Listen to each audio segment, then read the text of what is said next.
أعوذ بالله من الشيطان الرجيم.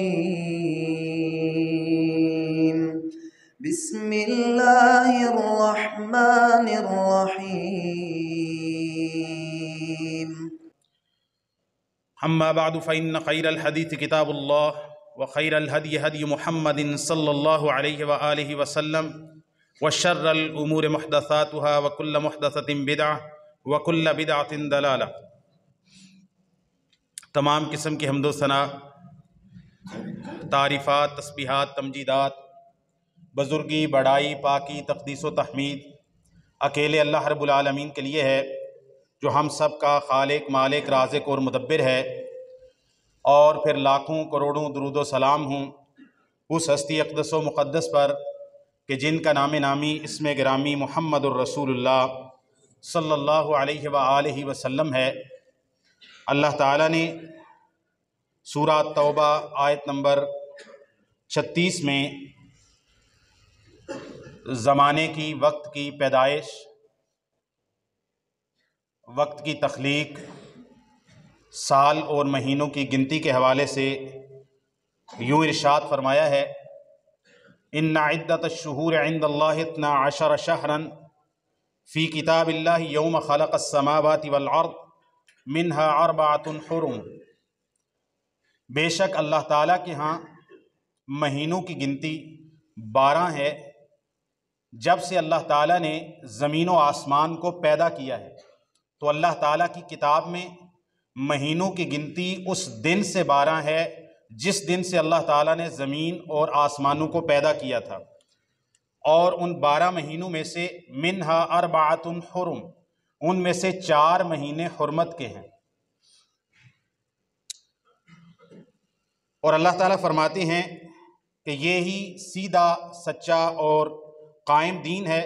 فلا تظلموا فیہن انفسکم، تو ان حرمت والے مہینوں میں بالخصوص اپنی جانوں پر ظلم مت کرو، بلکہ ایک دوسرے پر بھی ظلم مت کرو۔ وقاتلوا المشرکین کافہ، اور سارے مشرکین سے قتال کرو جس طرح وہ تم سے سارے مل کر قتال کرتے ہیں۔ تو اس سے یہ بات معلوم ہوتی ہے کہ اللہ تعالیٰ نے زمین و آسمان کو جب سے پیدا کیا ہے، اللہ تعالیٰ نے مہینوں کو 12 رکھا ہے۔ یہ کسی انسان کے بنائے ہوئے 12 مہینے نہیں، بلکہ اللہ تعالیٰ نے اپنی کتاب میں تخلیق آسمان اور تخلیق زمین کے وقت مہینوں کی گنتی 12 رکھی ہے، اور ان میں سے 4 مہینوں کو حرمت والا قرار دیا ہے۔ وہ 4 مہینے کون سے ہیں؟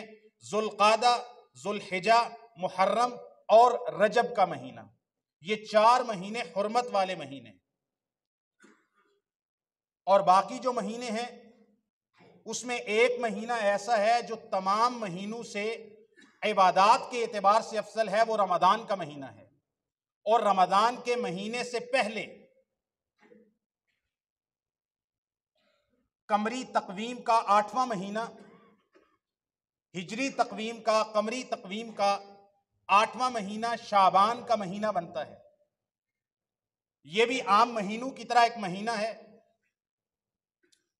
اس کے کچھ فضائل قرآن و سنت سے ثابت ہیں، اور کچھ ایسی چیزیں ہمارے معاشرے کے اندر عام ہو گئی ہیں جو کہ قرآن و سنت سے قطعاً ثابت نہیں، بلکہ بدعات کے طور پر ہمارے معاشرے کے اندر رسم و رواج اور بدعات، خرافات کے طور پر جاری کر دی گئی، اور عوام الناس دیکھا دیکھی، بغیر کو مطالعہ کیے، تحقیق کیے، علماء سے پوچھے اور قرآن و سنت کا مطالعہ کیے بغیر لوگ بس دیکھا دیکھی شعبان کے مہینے میں، اور بالخصوص 15 شعبان کو کچھ ایسی عبادات، نفل، نوافل اپنی مرضی سے کرنا شروع کر دیتے ہیں جن کا قرآن و سنت سے کم از کم کوئی ثبوت نہیں ہے۔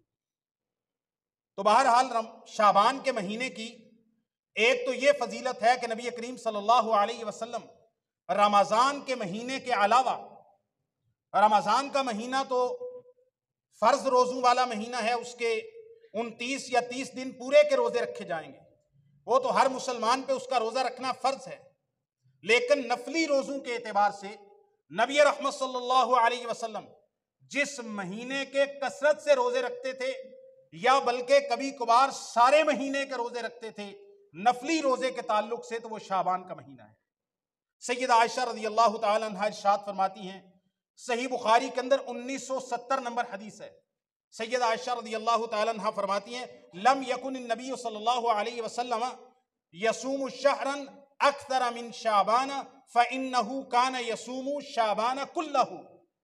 صحیح بخاری 1970 نمبر حدیث ہے.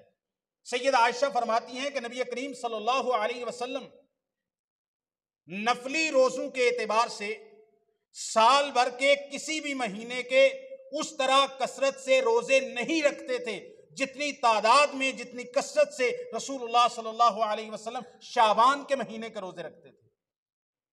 اور فرماتی ہیں کان یصوم شعبان کلہ، بلکہ نبی کریم صلی اللہ علیہ وسلم کبھی تو شعبان کے پورے روزے رکھتے تھے، پورے شعبان کے مہینے کے روزے رکھتے تھے.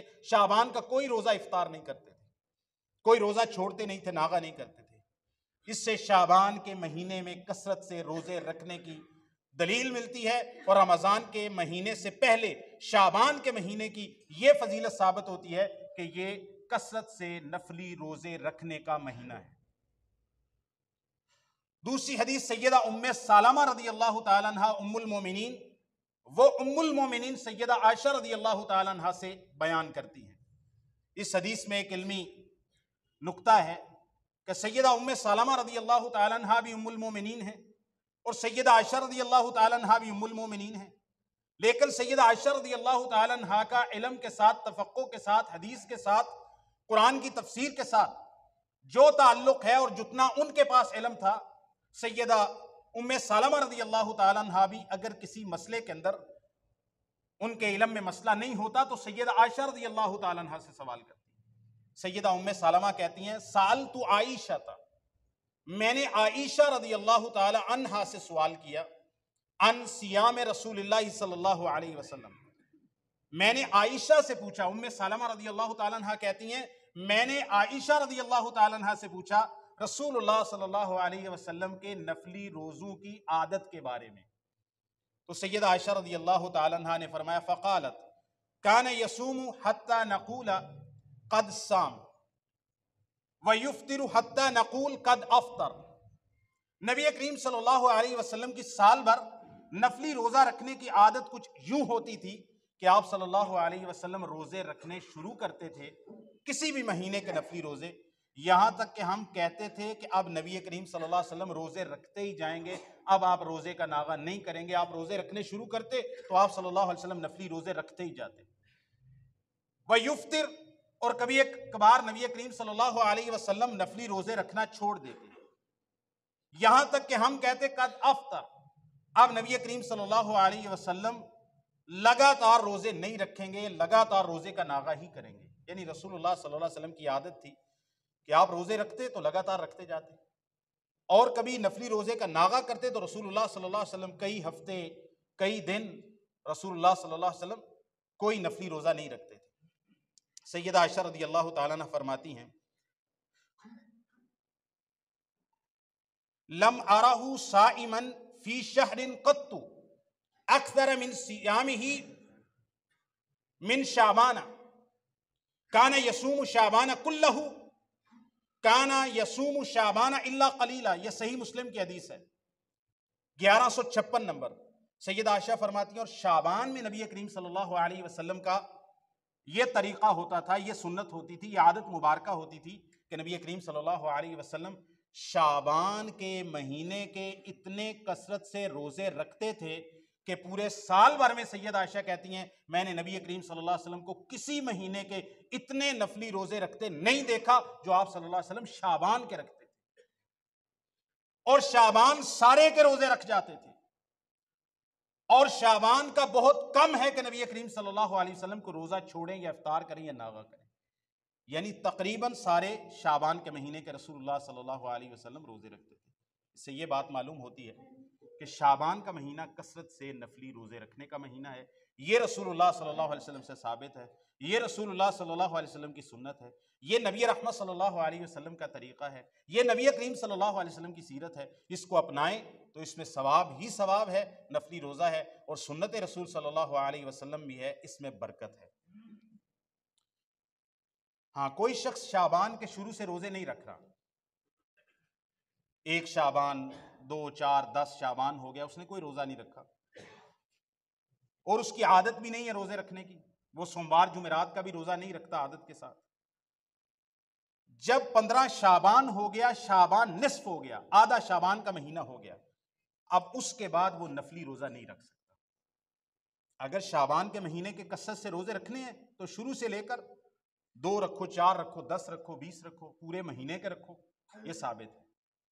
لیکن جس شخص نے شروع شعبان سے روزے نہیں رکھے، اس کی عادت بھی نہیں ہے، اور وہ شعبان کے روزوں کی فضیلت کی وجہ سے یا اس سنت کو اپناتے ہوئے شعبان کے روزے نہیں رکھتا، بلکہ وہ شخص جب آدھا شعبان ہو جاتا ہے تو نصف شعبان آتی ہے تو 15ویں شعبان کی وجہ سے یا شب بارات کے تصور سے یا پھر استقبال رمضان کے تصور سے کہ رمضان آ رہا ہے اس کے استقبال میں روزے رکھے جائے، تو یہ روزہ رکھنا منع ہے۔ نبی کریم صلی اللہ علیہ وسلم نے فرمایا اذا باقی نصف من شعبان فلا تصوموا، جب شعبان آدھا رہ جائے تو پھر روزہ نہ رکھو۔ بات سمجھ آ رہی ہے؟ جب شعبان آدھا رہ جائے تو پھر روزہ نہ رکھو۔ تو جب کہ جو ہم نے صحیح بخاری اور مسلم کی حدیث پڑھی، نبی کریم صلی اللہ علیہ وسلم تو سارے شعبان کا روزہ رکھتے تھے، تو اس حدیث میں آیا کہ آدھے شعبان کے بعد روزہ نہیں رکھنا، تو مطلب کیا ہے؟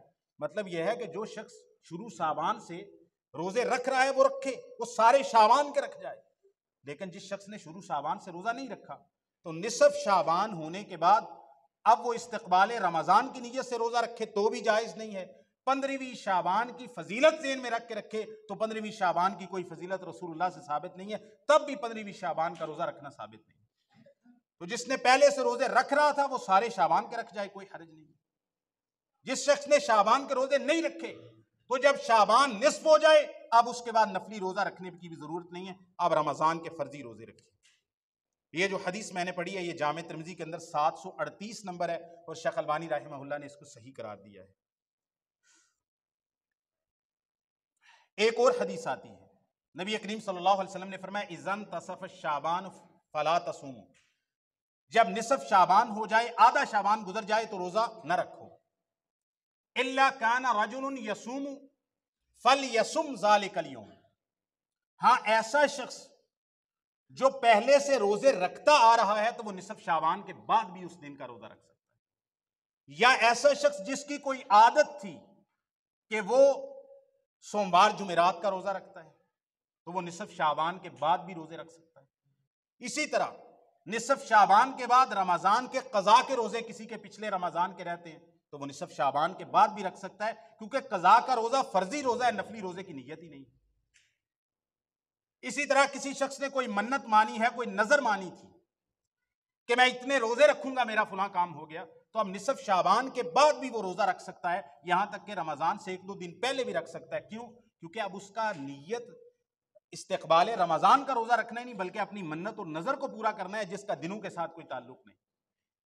کسی شخص نے کوئی قسم اٹھائی تھی لیکن اپنی قسم کو پورا نہیں کر سکا تو قسم کا کفارہ یہ ہے کہ 10 مسکینوں کو اوسط درجے کے کپڑے دینا، ایک غلام آزاد کرنا یا 10 مسکینوں کو کھانا کھلانا، 3 کاموں میں اختیار ہے۔ ایک غلام آزاد کرے اگر قسم توڑ دے تو، یا پھر 10 مسکینوں کو اوسط درجے کے کپڑے پہنا دے، یا 10 مسکینوں کو اوسط درجے کا کھانا کھلا دے۔ ان 3 کاموں میں سے جو چاہے کر لے، لیکن اگر 3 کاموں میں سے کسی کی بھی استطاعت نہیں ہے، 10 مسکینوں کو کھانا کھلانا ان 3 کاموں میں سب سے سستا کام ہے، وہ بھی نہیں کر سکتا، تو پھر قسم کے کفارے میں 3 روزے رکھنے ہوتے ہیں۔ اگر اس کا کوئی قسم کا کفارہ وغیرہ ہے، اس نے روزے رکھنے ہیں تو وہ نصف شعبان کے بعد بھی روزے رکھ سکتا ہے، وہ نصف شعبان کے بعد منع نہیں۔ اب جو ہمارے معاشرے کے اندر ایک تصور ہے 15 شعبان کا، اس کو شب برات کہتے ہیں۔ شب برات کس اعتبار سے کہتے ہیں؟ بھائی شب تو فارسی کا لفظ ہے، رات، برات کا معنی یہ عربی کا لفظ ہے، اس کا معنی ہے بری ہونا، آزاد ہونا۔ تو اس کے بارے میں موضوع من گھڑت غیر ثابت روایات کی وجہ سے کہ بھائی اس رات کے اندر سال بھر کے جتنے بھی تقدیروں کے فیصلے ہیں نا وہ ہوتے ہیں، مرنے والوں کے فیصلے، جنہوں نے اگلے سال میں مرنا ہے ان کے فیصلے، جنہوں نے پیدا ہونا ہے ان کے فیصلے، اس کے علاوہ یہ ہے کہ یہ رات اتنی فضیلت والی ہے کہ اس رات اللہ تعالیٰ قبیلہ بنو بکر کی بکریوں کے بالوں کے برابر لوگوں کو جہنم سے آزاد کرتے ہیں اس رات کے اندر، لیکن وہ روایت ثابت نہیں ہے۔ تو اس تصور کو بنا کے ضعیف اور موضوع روایات کی بنیاد پر اس رات کا ایک تصور فضیلت کا بنا لیا گیا اور ہمارے معاشرے میں بہت عام ہے۔ اور آج 12 شعبان ہے، کل 13 ہے اور پرسوں تو اتوار والے دیہڑے تسی پھر دیکھ لیو، پھر جڑے مرچاں ویچن والے نے ہیں۔ اچھا، کئی بدعات خرافات ایسی ہیں جس کی وجہ سے بہت سارے لوگوں کا بزنس چلتا ہے، چلو انہوں کا کوئی بھلا ہو ہی جاتا ہے، اسی کی کہہ سکتے ہیں، چلو انہوں نے اللہ ایسے بہانے روٹی دے رہے، چلو ہوں تو خوش ہونا۔ یعنی کئی ایسے کام ہیں جس کی وجہ سے چائنا کا بہت سارا بزنس چلتا ہے۔ ہمارے معاشرے میں کئی ایسے کام ہوتے ہیں کہ اگر یہ نہ ہوں تو چائنا کی بہت ساری فیکٹریاں بند ہو جائیں۔ چائنا کے کتنے لوگوں کو نبی پاک صلی اللہ علیہ وسلم نے ایک عورت کو، اس نے ایک کتے کو پانی پلایا تو اللہ نے اس کو معاف کر دیا۔ تو ہو سکتا ہے ہمارے بہت سارے بھائی بدعات اس وقت کرتے ہوں کہ بھئی کتے نو پانی پلان دا اتنا ثواب ہے تے اسی ساریاں مرچاں خرید کے اسی کنے لوکاں نو روٹی دا بندوبست کر رہے ہیں تے ساڈا کنا اجر ہوئے گا۔ تے چلو اے بھی اس اینگل تو بھی سوچ لینا چاہیے۔ بہرحال یہ دین سے ثابت نہیں۔ نصف شعبان کے بعد یا شعبان کے مہینے کے اندر ایک کرنے کا کام جو خواتین یا جو مریض، جو مسافر پچھلے رمضان کے اندر بیمار تھے، مریض تھے، مسافر تھے یا خواتین کے روزے رہ جاتے ہیں تو وہ شعبان کے مہینے کے اندر ان روزوں کو اگلا رمضان آنے سے پہلے پہلے پورا کر لیں، یہ ضروری ہے۔ رمضان کے روزے کی قضا جو آپ کے رمضان میں رہ جائیں فوراً پورا کر لینا چاہیے، لیکن اگر سال بھر نہ کریں تو یہ جائز نہیں ہے کسی بغیر کسی شرعی عذر کے کہ آپ اگلے رمضان تک پچھلے رمضان کی قضا ہی پوری نہ کریں، یہ جائز نہیں ہے، اس سے آگے نہیں جا سکتے۔ ہاں اگر شرعی عذر ہے، کوئی شخص پچھلے رمضان میں بھی بیمار تھا اور پھر سارا سال اس کے ساتھ اس طرح کے معاملات چلتے رہے کہ وہ صحت مند ہوا ہی نہیں ہے، یا ایسی خواتین ہیں کہ جن کا ساتھ یہ مسئلہ پیش آ گیا، بہرحال یہ تو اگلے جمعے کے اندر میں رمضان کے روزے کے احکام و مسائل میں پیش کروں گا کہ حاملہ عورت کے روزے کا کیا حکم ہے اور دودھ پلانے والی عورت کے روزے کا کیا حکم ہے۔ تو ایسے مسائل پیش آ جاتے ہیں، کئی سال چلتے رہتے ہیں، عورت کو روزہ اپنی قضا دینے کا موقع ہی نہیں ملتا، تو وہ پھر کئی سال بعد بھی قضا دے سکتی ہے۔ سیدہ عائشہ رضی اللہ تعالیٰ عنہ فرماتی ہیں، صحیح بخاری کے اندر حدیث ہے، کان علی الصوم من رمضان فما استطیع ان اقضی الا فی رمضان۔ صحیح بخاری مسلم کی حدیث ہے، سیدہ عائشہ فرماتی ہیں میرے ذمے پچھلے رمضان کی قضا کے روزے ہوتے تھے اور مجھے مہلت نہیں ملتی تھی پورا سال کہ میں ان کی قضا دے سکوں الا فی شعبان، سوائے شعبان کے مہینے میں شعبان کے مہینے میں اگلا رمضان داخل ہونے سے پہلے پہلے ان کی قضا دے لیتی ہوں۔ یہ صحیح بخاری کی حدیث ہے۔ 15 شعبان کی فضیلت بیان کی جاتی ہے، ایک روایت بیان کی جاتی ہے سنن ابن ماجہ سے، 1368 نمبر حدیث ہے، سنن ابن ماجہ کے اندر 1368 نمبر حدیث ہے، اور یہ روایت شیخ البانی کہتے ہیں ضعیف جدا بل موضوع، یہ روایت سخت درجے کی، پرلے درجے کی ضعیف ہے، بلکہ یہ موضوع من گڑت فیبریکیٹڈ روایت ہے۔ وہ روایت کیا ہے ہمارے بھائی پیش کرتے ہیں، اللہ ان کو سمجھ دے۔ اذا كانت ليلة النصف من شعبان فقوموا ليلها وصوموا نهارها، نبی پاک صلی اللہ علیہ وسلم کی طرف منسوب ایک موضوع من گڑت سخت ضعیف قسم کی روایت ہے، غیر ثابت روایت ہے کہ نبی پاک صلی اللہ علیہ وسلم نے فرمایا، منسوب ہے آپ کی طرف، ثابت نہیں ہے، کہ جب 15 شعبان کی رات ہو، 15ویں شعبان کی رات ہو جس کو آپ شب برات کہتے ہیں، آپ صلی اللہ علیہ وسلم نے فرمایا اس موضوع روایت کے اندر ہے فَقُومُوا لَيْلَهَا، اس کی رات کا قیام کرو، رات کی تہجد پڑھو اس کی، وَصُومُوا نَهَارَهَا، اور اس کے دن کا روزہ رکھو، یعنی 15-14 کے بعد جو رات آئے گی وہ 15 شعبان کی ہوگی، اس رات کا قیام کرو اور اگلے دن 15 کا روزہ رکھو۔ یہ رسول اللہ صلی اللہ علیہ وسلم سے ثابت نہیں، یہ موضوع روایت ہے، من گھڑت روایت ہے، کم از کم بھی اس کا درجہ ضعیف جدا، شیخ البانی نے لکھا ہے کہ پرلے درجے کی سخت ضعیف روایت ہے۔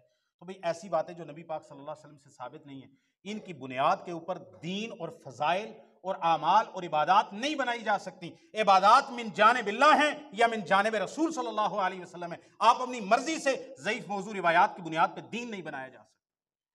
دین تو شک کی بنیاد پہ نہیں بنایا جا سکتا۔ کوئی ایسی بات ہو جس میں شک پیدا ہو جائے، اس کو دین نہیں بنایا۔ دین شک نہیں ہے، دین یقین کا نام ہے، اطمینان کا نام ہے، دلیل اور برہان اور حجت کا نام ہے۔ تو ضعیف روایت حجت نہیں ہوتی، تو جو سخت ضعیف ہے وہ تو بالکل ہی حجت نہیں ہوتی۔ اس کو آپ دین کیسے بنا سکتے ہیں؟ فضائل اعمال میں نہیں بنا سکتے، اور عبادات اور احکام کے اندر بھی نہیں بنا سکتے، عقائد کے اندر بھی نہیں بنا سکتے۔ پھر اس رات کے اندر کون کون سے اعمال ہمارے معاشرے میں ہوتے ہیں؟ 1000 رکعت کی نماز پڑھتے ہیں، صلاۃ الفیہ کہتے ہیں اس کو۔ الف ہزار، 1000 رکعت کی نماز، 1000 رکعتی نماز، 100 رکعتی نماز، 14 رکعتی نماز، 12 رکعتی نماز، یہ اس طرح کے کام اس موضوع من گھڑت روایت کی بنیاد کے اوپر شعبان کی 15ویں رات کو کیے جاتے ہیں، جو کہ نہ نبی پاک سے ثابت ہے، نہ نبی پاک صلی اللہ علیہ وسلم کے صحابہ سے ثابت ہے، نہ تابعین سے ثابت ہے، نہ ائمہ دین سے ثابت ہے، نہ خیر القرون سے ثابت ہے، نہ سلف صالحین سے ثابت ہے۔ ان کا کوئی ثبوت نہیں ہے، نہ 1000 رکعتی نماز، نہ 100 رکعتی نماز، نہ 12 رکعتی، نہ 14 رکعتی۔ ہاں، تہجد کی نماز پورا سال ثابت ہے، اس کا 15 کو بھی ثابت ہے، 14 کو بھی ثابت ہے، 12 کو بھی ثابت ہے، یکم شعبان کو بھی ثابت ہے، اور پورے رمضان میں بھی ثابت ہے، محرم میں بھی، سفر میں بھی، ربیع الاول میں بھی۔ وہ ہر رات پورے سال کے 355 یا 356 دن جو ہجری کیلنڈر کے مطابق ہوتے ہیں، وہ ساری راتوں کے اندر تہجد ثابت ہے۔ وہ عید کی رات میں بھی تہجد ثابت ہے، لیکن 15 شعبان کی تخصیص کر کے پورا سال کوئی تہجد نہیں پڑھتا، لیکن 15 شعبان کو اس لیے پڑھتا ہے کہ بھئی اس کے روزے کی بڑی فضیلت ہے اور اس کے قیام کی بڑی فضیلت ہے۔ وہ شخص بدعت کر رہا ہے، نبی پاک صلی اللہ علیہ وسلم کی طرف ایسی بات منسوب کر رہا ہے جو رسول اللہ صلی اللہ علیہ وسلم نے فرمائی نہیں ہے۔ اور صحیح بخاری وغیرہ کے اندر حدیث ہے، متواتر حدیث ہے، لفظی اعتبار سے، معنوی اعتبار سے نبی پاک صلی اللہ علیہ وسلم نے فرمایا، من کذب علی متعمدا فلیتبوأ مقعدہ من النار۔ جو شخص میرے اوپر ایسی بات بیان کرے اور جھوٹ بولے جو میں نے نہیں کہی، فلیتبوأ مقعدہ من النار، وہ شخص اپنا ٹھکانہ جہنم بنا لے۔ ایک روایت کے اندر لفظ ہے، من قال علی ما لم اقل فلیتبوأ مقعدہ من النار۔ جو شخص میرے ذمے ایسی بات منسوب کرے جو میں محمد صلی اللہ علیہ وسلم نے نہیں کہی، فلیتبوأ مقعدہ من النار، وہ شخص اپنا ٹھکانہ جہنم بنا لے، اس کا ٹھکانہ جہنم ہے۔ تو نبی پاک کی طرف آپ ایسی فضائل کی باتیں کیسے منسوب کر سکتے ہیں جو کہ ضعیف ہے، ثابت نہیں ہے؟ پھر قرآن خوانی کی جاتی ہے اجتماعی طور پر، شبینے پڑھے جاتے ہیں اور اجتماعی ذکر کیا جاتا ہے، اور شب برات کا وہ تصور، وہ آیات، سورہ دخان کی آیت نمبر 3، انا انزلناہ فی لیلۃ مبارکہ انا کنا منذرین، اس آیت کریمہ سے مراد 15ویں شعبان شب برات دی جاتی ہے کہ ہم نے اتارا قرآن مجید کو لیلہ مبارکہ کے اندر، برکت والی رات میں۔ اس قرآن مجید کی آیت سورہ دخان کی آیت نمبر 3 سے استدلال کرتے ہیں اور اس کو فٹ کرتے ہیں 15ویں شعبان کے اوپر۔ واہ سبحان اللہ جی، اے کام صرف پاکستان چی ہو سکتا ہے، میں حیران ہو جانا خدا دی قسم۔ اے بچے نو پوچھو، اے بچے چھوٹے بچے نو پوچھو قرآن کیڑی رات نو نازل ہویا ہے؟ کوئی بولے دا بچہ کوئی؟ رمضان میں، رمضان کی کون سی رات میں نازل ہوا ہے؟ لیلۃ القدر کو۔ اے چھوٹے بچیاں نو بھی پتہ ہے کہ رمضان کیڑی رات نازل ہوا ہے؟ قدر والی رات میں، اور وہ کب آتی ہے؟ اور اللہ تعالیٰ فرما رہے ہیں سورہ دخان کی آیت نمبر 3 میں، انا انزلناہ فی لیلۃ مبارکہ، ہم نے برکت والی رات میں نازل کیا۔ میں قربان جاواں اپنے علماء پر، لوگوں کو کیسے بے وقوف بناتے ہیں کہ اس لیلہ مبارکہ جس میں قرآن نازل کیا ہے، یہ 15ویں رات شعبان کی 15ویں رات شب برات کو بنا دیا، جبکہ اللہ تعالیٰ سورہ القدر میں پوری سورت نازل کر رہے ہیں، انا انزلناہ فی لیلۃ القدر۔ یہ بچے کو بھی پتہ ہے۔ تو لیلہ مبارکہ سورہ دخان کی 15ویں شعبان نہیں، وہ لیلۃ القدر ہے، وہ رمضان کے آخری عشرے کی آخری 5 تاک راتوں میں سے کوئی رات بھی ہو سکتی ہے۔ زیادہ تر قول یہ ہے کہ 27ویں رات ہے۔ اچھا، وہ ایک ہی سائے سے استدلال کیا جاتا ہے، یہ لیلہ مبارکہ سورہ دخان کی ہو یا لیلۃ القدر ہو، یہ رمضان کی آخری عشرے کی کوئی رات ہے، تاک رات ہے، یہ شعبان کی رات نہیں ہے۔ قبروں کی زیارت، 15ویں شعبان کو قبروں پر جاتے ہیں، رات کے وقت، شام کے وقت قبروں پہ چراغاں کرنا، قبروں پہ جا کے فاتحہ وغیرہ پڑھنا۔ بھئی قبروں کی زیارت مردوں کے لیے بالخصوص سال بھر میں کبھی بھی ثابت ہے، اس سے انسان کو تذکیر ہوتی ہے، انسان کو عبرت پکڑتا ہے۔ نبی پاک صلی اللہ علیہ وسلم نے فرمایا کنت نہیتکم عن زیارت القبور فزوروها فانها تذکر الآخرہ، میں تمہیں پہلے قبروں کی زیارت سے منع کیا کرتا تھا، اب میں تمہیں اجازت دیتا ہوں قبروں کی زیارت کیا کرو، کیونکہ اس سے بندے کو موت یاد آتی ہے۔ تو یہ سال بھر میں کبھی بھی ہو سکتا ہے، لیکن 15 شعبان کو کیوں؟ کیونکہ ضعیف موضوع روایات گڑی گئیں۔ اور ایک روایت سیدہ عائشہ رضی اللہ تعالیٰ عنہا کے حوالے سے کہتی ہیں رات کو میں نے نبی پاک صلی اللہ علیہ وسلم کو بستر پہ گم پایا، تو میں نے ادھر ادھر ٹٹولا اور ڈھونڈتے ہوئے نکلی تو نبی کریم صلی اللہ علیہ وسلم بقیع کے قبرستان میں تھے اور فوت شدگان کے لیے دعا کر رہے تھے۔ اس سے ثابت کرتے ہیں کہ 15 شعبان کی وہ رات تھی، اور نبی پاک صلی اللہ علیہ وسلم 15 شعبان کی رات کو خصوصی طور پر قبرستان گئے تھے۔ بھائی یہ روایتی ثابت نہیں ہے، شیخ البانی رحمہ اللہ نے بھی اس کو ضعیف قرار دیا، اس کا کوئی ثبوت نہیں ہے۔ ایک اور روایت بیان کی جاتی ہے، وہ بھی ثابت نہیں ہے، کہ اللہ تعالیٰ شعبان کی 15ویں رات کو اللہ تعالیٰ آسمان دنیا پہلے آسمان پہ تشریف لاتے ہیں۔ بھائی صحیح بخاری میں، صحیح مسلم میں، ابو داود میں، سنن ابن ماجہ میں متواتر درجے کی حدیث ہے، ان ربنا تعالی ینزل کل لیلۃ الی السماء الدنیا حین یبقى ثلث اللیل الآخر۔ یہ شعبان کی 15ویں رات کے حوالے سے صرف نہیں ہے، بلکہ متواتر درجے کی حدیث اہل سنہ والجماعہ کا عقیدہ ہے کہ اللہ تعالی ہر رات کو، نبی پاک فرماتے ہیں ہمارا رب تعالی ہر رات کو آخری پہر کے اندر آسمان دنیا پہ نزول فرماتے ہیں جیسے کہ اس کی شان کے لائق ہے۔ پھر اللہ تعالیٰ کہتے ہیں ہے کوئی مجھ سے بخشش مانگنے والا میں اس کو معاف کر دوں، ہے کوئی اولاد مانگنے والا، ہے کوئی مال مانگنے والا، ہے کوئی رزق مانگنے والا، تو یہ سارا سال میں ہے، اس کا 15 شعبان کے ساتھ کوئی تعلق نہیں ہے۔ بہرحال جو باتیں میں نے آپ کے سامنے بیان کی ہیں، 15 شعبان کا کوئی ثبوت، اس کے روزے کا، اس کے قیام کا، اس کی فضیلت کا، اس رات کی کوئی خصوصی عبادت کا، یا اس رات حساب کتاب ہونے کا، یا اس رات مرنے جینے والوں کی کوئی لسٹیں بننے کا، ایسا کوئی تعلق رسول اللہ صلی اللہ علیہ وسلم سے ثابت نہیں ہے۔ جو روایات بیان کی جاتی ہیں ساری ضعیف ہیں، کچھ موضوع ہیں، کچھ من گھڑت ہیں، جن کا انتساب رسول اللہ صلی اللہ علیہ وسلم کی طرف درست نہیں ہے۔